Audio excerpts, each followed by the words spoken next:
You've been an entrepreneur all your adult life and before that, perhaps. What's your latest venture? So it's a software business. What we're trying to do is to make the property purchasing process a bit simpler. So it's an archaic industry and we just kind of want to bring it into the 21st century with a lovely platform that we've developed. And it's going well. It's going very well. It's 100 miles an hour at the moment, but it's very exciting and things are moving forward. And it's great for me to see that confidence. And how important is it to you then that new business of yours is anchored in Wales, is a Welsh business?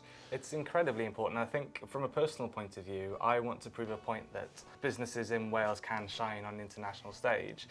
Businesses that can deliver the public sector contracts and really make a difference and start employing people and make a real impact on the Welsh economy.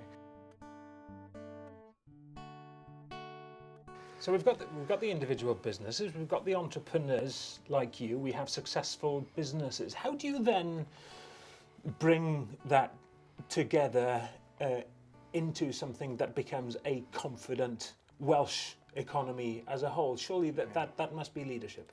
I think within any country, and in particular in small countries, what you need is a firm leadership that's confident in its own population. That then comes down to the population. It gives the business people the confidence that actually, if this government is confident, if they're trying new things, and if they're happy to take risks, whilst also having a very stable economy, which is the hope, then why shouldn't I? If I'm comfortable in the business that I have, it's probably a good idea to try and reinvest and grow it to the next level.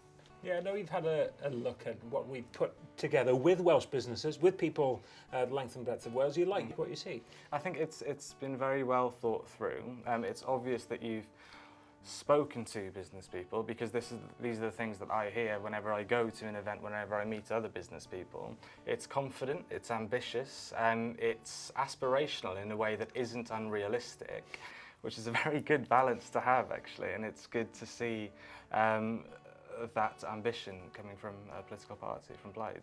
An ambition, we've got to aspire to much more than we have now. Yeah, Yes. Otherwise nothing's going to happen. Yeah, things don't change by themselves. It takes individuals, it takes businesses, it takes governments to make a positive change within their own systems for anything to be able to change nationally. So that's what we need. And it goes beyond government. It's about an ongoing collaborative relationship between government and business. And again, it's lovely to see how that's been reflected in the proposals put forward by Plaid.